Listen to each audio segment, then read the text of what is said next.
Hi there, Karyn O'Connor of SingWise.com here, and today we're going to continue talking about tensions, unwanted tensions in singing. And specifically, I've been getting some questions lately on how to deal with the tensions that we experience in these muscles up under the chin. And those are the suprahyoid muscles, and they, along with the infrahyoid muscles, elevate the hyoid bone when we swallow. So what happens when we swallow? The tongue elevates and retracts in order to push the food back into the throat. The pharyngeal constrictor muscles narrow that throat to continue pushing that food down into our stomachs. And then, in the meantime, the larynx rises and the epiglottis folds over to cap off that airway and protect it against the intrusion of liquid or food. And so this swallow reflex is great when we're eating and drinking, but not so great when we're singing. And I always say that it's okay to sing with a higher larynx position, so long as that's not accompanied by the feeling of constriction or strain or unwanted tension. As I mentioned in my last video on tongue tension, oftentimes the localized tensions and pain and strain, those feelings of discomfort that we experience in one part of the body, are actually reflective of imbalances further on down the system, whether that's within the voice system itself or the body as a whole.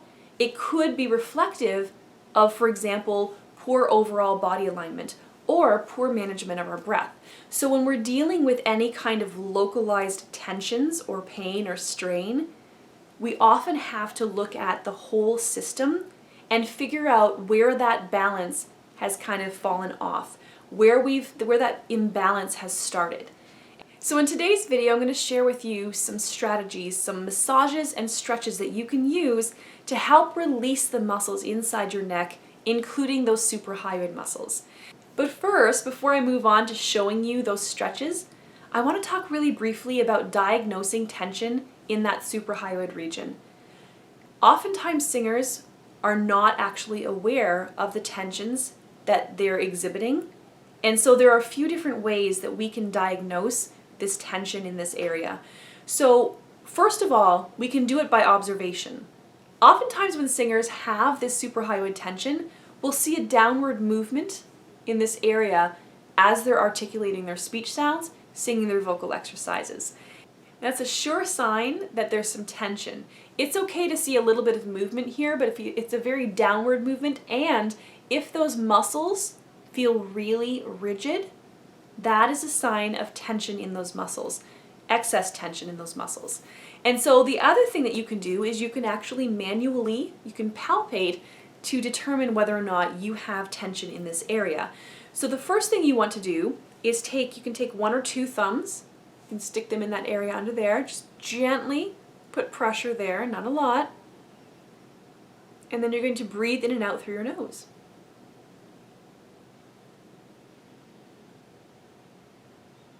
And then you'll do the same through your mouth, breathing in and out.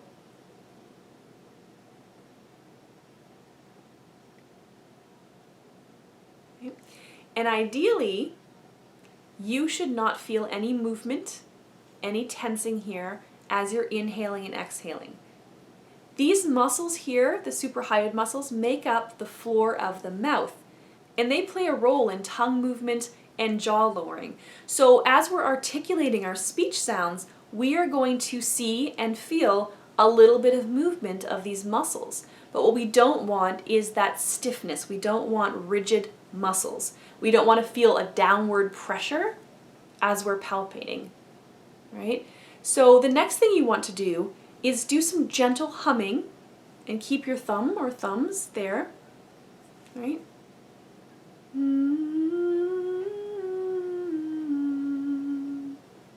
Now here, you're not moving your tongue.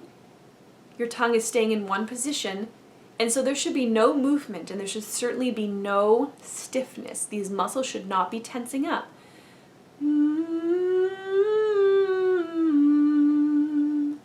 Nothing, no movement there at all, right?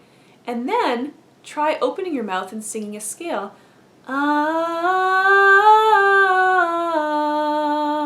Again, you shouldn't feel a lot of tension and movement and rigidity in here, okay? And then we can try adding some articulation, some different speech sounds, some consonants that involve the tongue moving up and down. I like to do a yada yada yada. Yada yada yada yada yada. Yada yada yada yada yada. Now here, the tongue is moving, so I'm feeling movement here. Those muscles are doing their jobs, and that's okay. But again, am I seeing the floor of the mouth here push down? Am I feeling a lot of rigidity?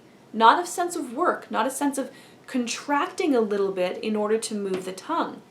Yada yada yada yada yada. Yada yada yada yada yada. See, there's a little bit of movement, but it still feels rather supple. Yada yada yada yada yada. Right? Feeling the movement, but also feeling a degree of release in those muscles. So one way that you can relieve some of this suprahyoid tension is to gently massage that area as you're vocalizing. Don't push too far in, that'll put too much pressure. Just a gentle massage, and that can cue those muscles to release. However, this goes back to my initial theory that usually tensions here result from imbalances further on down the system. And so in this case, oftentimes we see tensions in the suprahyoid region because we have a head forward posture. Our heads are habitually in this forward posture. And this results from our lifestyle. We're always looking down at our phones, looking down at our computers, working on our desks. We sit in vehicles that force our heads forward with the headrests. It's supposed to be a safety feature. It's a bad posture feature. And so what happens with this head forward posture is that the muscles in the back of the neck are being stretched all the time and are having to work extra hard to hold that head up.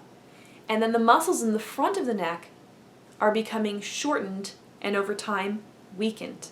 And so we need to, on a daily basis, stretch these muscles. We need to make sure that we stretch them so that we can get our heads in a better alignment atop the cervical spine referring to the neck. And when we do that, we're going to have greater range of motion, and we're going to be putting less stress on the muscles because now we're back in balance. And it might not seem as though that should directly impact the suprahyoid muscles, but it does, because those muscles are part of the front of the neck. And so again, we need to stretch them. So the first stretch that we're going to do today involves taking our little pinchers and sliding our fingers down to locate the hyoid bone. The hyoid bone is a little horseshoe-shaped bone at the top of the neck, roughly at the level of the third cervical vertebra. And that hyoid bone, again, elevates the larynx as part of the swallow reflex. And if these muscles here are contracted too much of the time, that hyoid bone is going to sit up higher.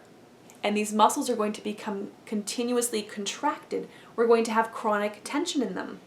And so we want to stretch these muscles here. So what we're going to do is we're going to take our little pinchers and we're going to slide down until we locate that hyoid bone. Now I tend not to feel that hyoid bone by doing it that way. It could be because I have a little extra padding, cushioning in my neck these days. So what I do in this case is I take my pinchers and I slide down here to that place where the chin meets the neck, and then I swallow. And there it is. I feel that hyoid bone. It's different from my larynx, which is right here. All right? It's above it. So then what we're going to do once we locate that hyoid bone is we're going to place some gentle downward pressure above the hyoid bone into the muscle attachments there. And then we're going to look up. We want to make sure we're still exerting a little bit of pressure here, right? And we're going to do this for about 20 seconds looking up. Okay. I'm not going to do it for 20 seconds just to save some time here. And then what we can do is we can swallow and we can yawn and start to feel a little bit more of a release in there. This is really important, again, that we do this every day. I would do this a few times. I would slide down, locate the hyoid bone, put a little bit of downward pressure, and push in a little bit, just a little bit, and look up. And that's going to stretch these muscles now because they're working against each other, right? These two actions, that is, not the muscles. So the next stretch that we're going to do involves the sternocleidomastoid muscles, or the SCMs for short. These are long muscles that run from the collarbone to the mastoid process, right behind the ears, and they're responsible for a lot of tensions that we have. So what we're going to do is something very similar to the first stretch that we did. We're going to take our little pinchers and we're going to locate the manubrium, which is the top of the sternum right here, and we're going to kind of push in a little bit. Same thing here, right? And then we're going to look up.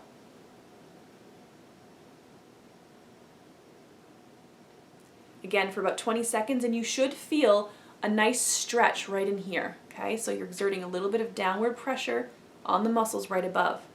Right? And again, for 20 seconds or so.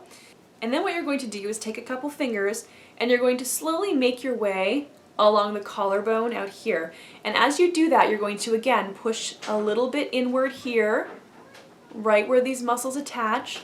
You're going to elevate your chin, and in this case what you're going to do is you're going to turn to the side and make sure that you're continuing to apply a little bit of pressure, not a lot, just a little bit.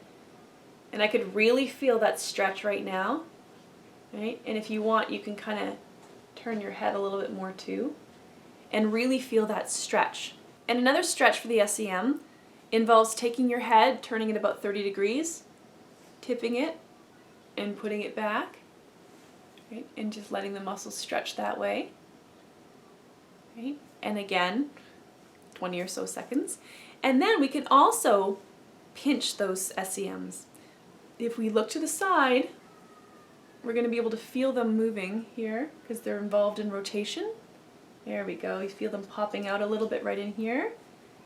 And you're going to return your head to a forward position. And you're going to just pinch. You're going to start down low, give it a good pinch again for about 20 seconds or so. And it's a long muscle, so you want to move up, pinch a little higher up, and again, pinch a little higher up, right?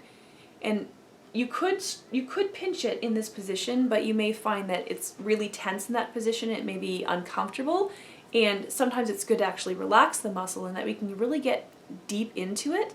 I can definitely feel that tension right in here for me. And again, you're going to do the same thing on both sides.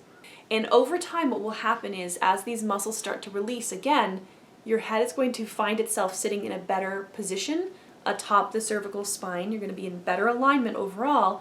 And that in turn is going to release some of the stress that the muscles in the front of the neck are experiencing now and the overworking that they're having to do in order to compensate for that imbalance. All right, let me know how you do with these exercises. I really hope they're beneficial.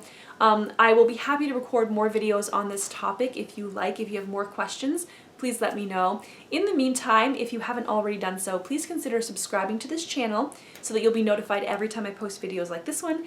And also, please give this video a thumbs up if it was beneficial to you. Thank you so much for watching.